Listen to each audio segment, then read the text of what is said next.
because of the super flu. People are sick. And when you got chronic illness, you got autoimmune, you get hit with the super flu, you just, oh man, it hurts. It hurts bad. Because, and if you could be somebody, you don't have any symptoms, and then you get hit with one of these flus. And then what happens is now you're getting set up for autoimmune disease. Like you get it 6 months from now, a year from now, because the deficiencies are insane with these flus. You get hit with the super flu and the deficiencies are insane. It just creates such a deficiency in the body because your body has to throw everything out to knock that out.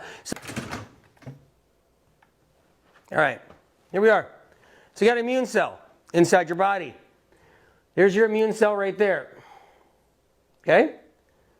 I'm going to draw a couple little things in here. Looks like a chocolate chip cookie. Wasn't it? I think that looks more like a chocolate chip cookie there. Okay? That's an immune cell. I'm going to draw another immune cell over here. You have different immune cells, just so you know. Killer cells, you got lymphocytes. There's a lot of different ones. Draw another immune cell over here. Ooh, that's good. I can see that better. And I'll draw another immune cell down here.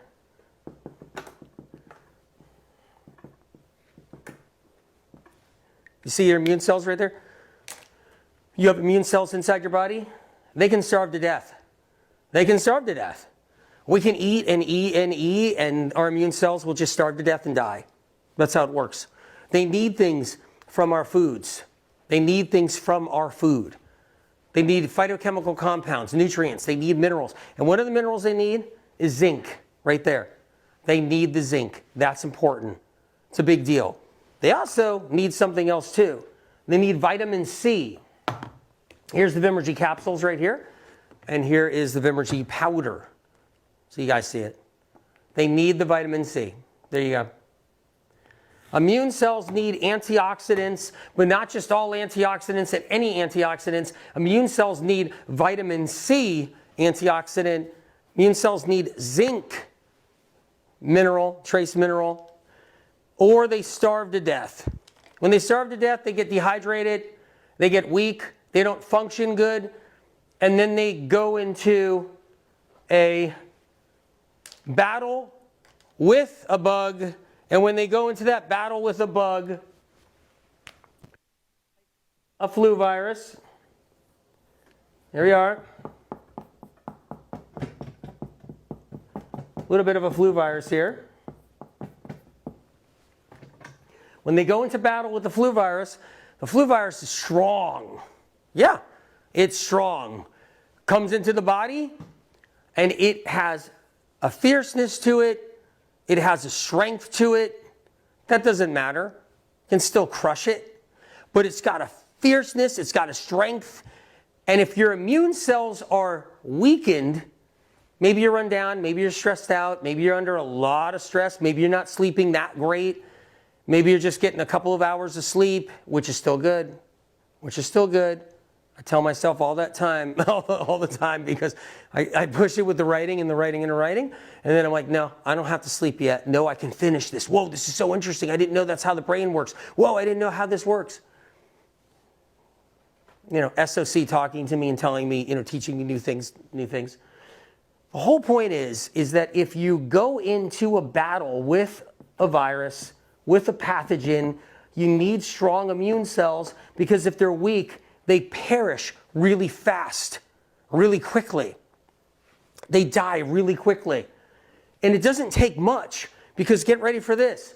One flu viral cell, you need 4 to 6 minimum immune cells. And they have to be strong. They have to be strong. What makes them strong? Zinc reserves. Zinc, the trace mineral, zinc reserves. They need that. Mineral zinc. And when they have zinc in them, it creates like a bug repellent. The flu virus can't do damage. It gets repelled. That's what zinc does. But when zinc reserves are low and that flu virus comes raging in, you lose so many immune cells. They get eaten up. They die. And they die quickly, too many of them. One flu virus can destroy an immune cell with only part of a second, like a partial second, can destroy an immune cell that fast, okay? If that immune cell is weak, if the immune cell is strong, that flu virus hits the immune cell fights back. And that's the fight we have in us. It's like, fight that chronic illness. I'm fighting that chronic illness. My body's fighting for me. My body loves me unconditionally. It's sitting there fighting for me. You got strong immune cells? What it can do for you. Even if you have weak immune cells, what it still can do for you. What it still can do for you. But strong immune cells, whoa. I mean, we're talking about, forget it. That flu virus can get destroyed really, really quick with a strong immune cell that's fed vitamin C, okay? So vitamin C, lots of C, lots of zinc inside that immune cell. Strong immune cell will crush a flu viral cell, will crush it just like that. So, and that'll be that for the flu viral cell. It will explode or get eaten up. A lot of times an immune cell will devour it, especially the big ones, will go and devour a flu viral cell. But keep in mind, then we get fatigue, meaning your immune cell gets fatigue. So then it's about restoring that immune cell because you don't want it to die quickly. And a lot of people, their immune cells are dying quickly, real fast. They go into a battle with the flu. They're already battling Epstein-Barr. They're already battling shingles. They're battling these very things. Okay? And then people are like, oh my God, now I'm sick with chronic illness. Now I got post. Now I got long COVID. Now I got long flu. All right. So giving you kind of rundown on how it works, you guys. So I'm going to be doing like a little demo here. See, for adults and children, right there. So that's in Brain Saver Protocols. If you don't have this book, come on. I mean, it's, you want your mind blown? You know, I know everybody wants everything probably on a quick video, right? Everybody wants everything on like a quick video. They want every answer there is known to man on a quick video, right?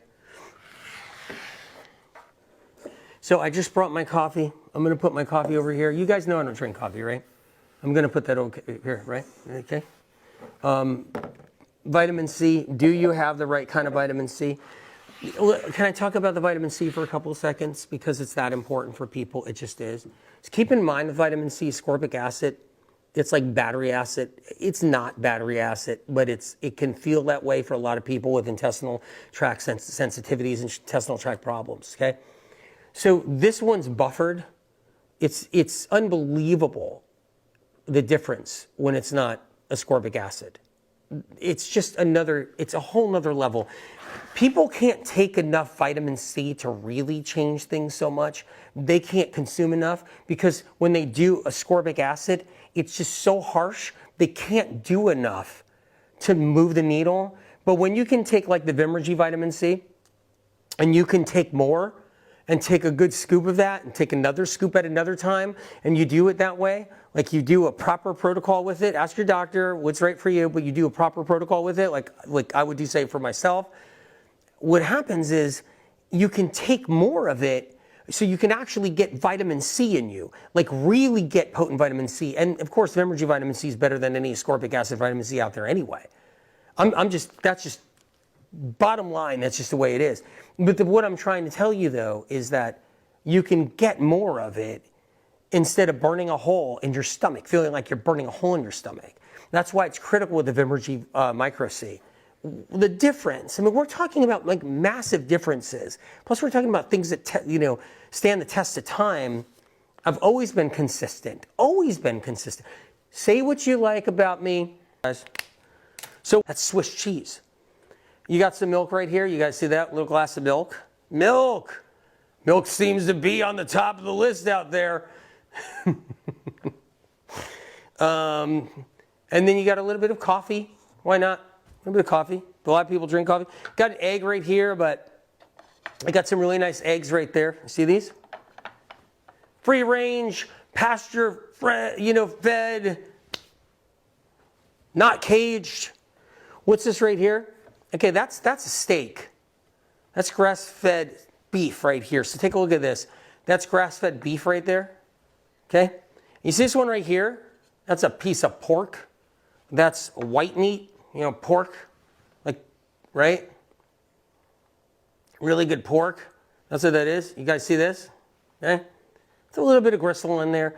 That's a pork, that's how pork works. You get a little bit of gristle. You got a little bit of that saturated fat, right? Okay? So you got, oh, all right.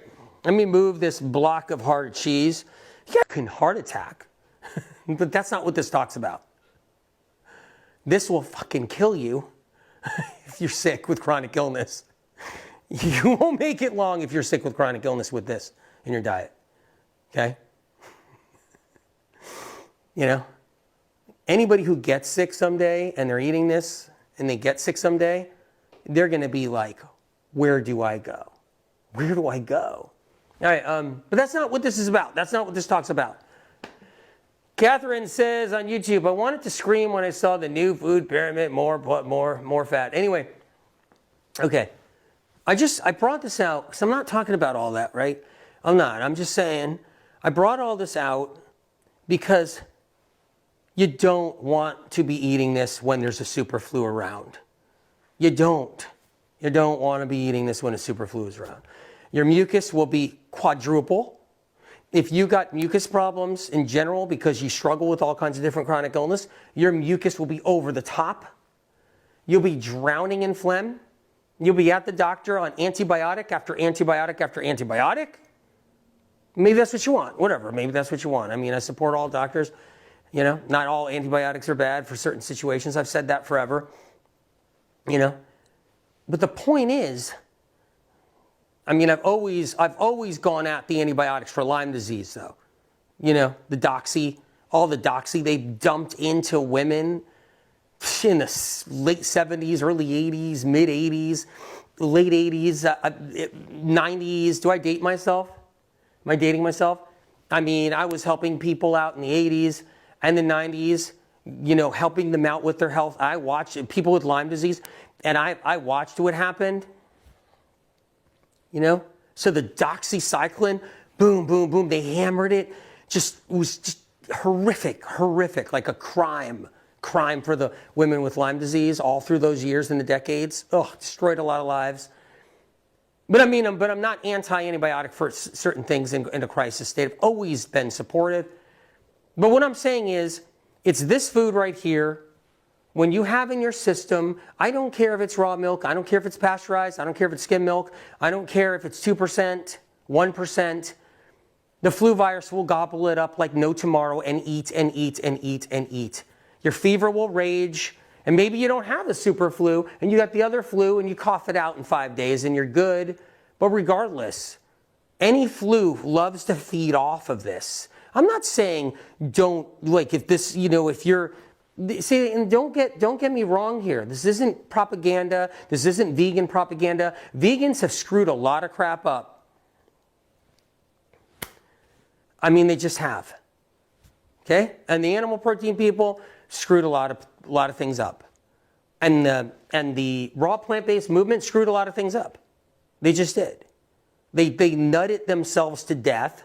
So if someone had an illness and they had to go raw plant-based because they were so sick and they had to go raw plant-based, didn't mean they did it right, didn't mean they did it medical medium style. If someone went, if someone had to, because they're sick, you can do things wrong. You can do things wrong eating meat. You can do things wrong eating plant-based. You can do things wrong eating vegetarian. You can do things wrong doing anything. But what I'm trying to say is that when you're sick with the flu, I don't care if you're eating the healthiest stuff in the animal protein world. You got to back it down. If you got a fever, you do not eat meat while you got a fever. You got a fever, you don't eat cheese while your body's trying to fight that bug. You got a fever, and hey, maybe you get past the bug, you're fine. But BUT, a year later, you're in the doctor's office with autoimmune disease because that flu knocked you down, you haven't been eating good, you're eating a high-fat diet, and now you just get in line, and you're sick with chronic illness. Nobody cares.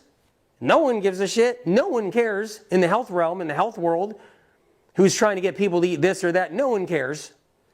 That's just how it works, right? So I'm saying you don't eat milk.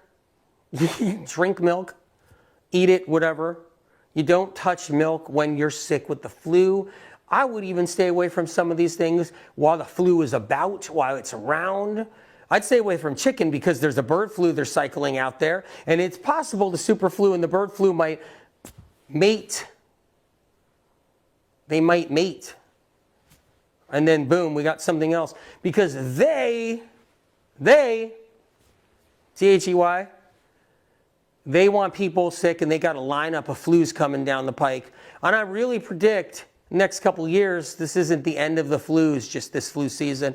Next couple years, they're going to be throwing other ones at us. And they're going to be looking for the lucky break they can find, which is one that is just devastating. But here's the sad part. The super flu is devastating because probably like 20,000 people died already from the super flu. Probably like 30 children died from the super flu, which is a horrific, just terrifying, unthinkable. So it already is terrifyingly bad on that level. But you arm yourself with the right tools and you take care of yourself and you look out. You can protect yourself and not have to get really sick. And that's the key. That's the key. So I wanted to run by some of these foods right here. Stay away from cheese if you're dealing with the flu. Stay away from milk if you're dealing with the flu.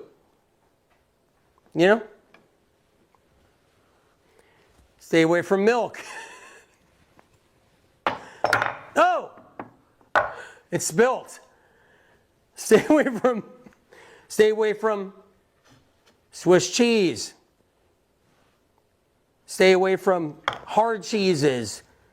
I would, if you got the flu, stay off the grass-fed beef. Stay away from it. Do some healing broth, medical medium healing broth. Take care of yourself. Do some fruit, medical medium healing broth. Steam some potatoes. That's the way you protect yourself. Flu virus doesn't eat any of that. Do some cucumber juice if you got a fever. Flu virus doesn't eat any of that. Do some celery juice if you can. Make sure you're doing your fresh lemon water. Bring that in.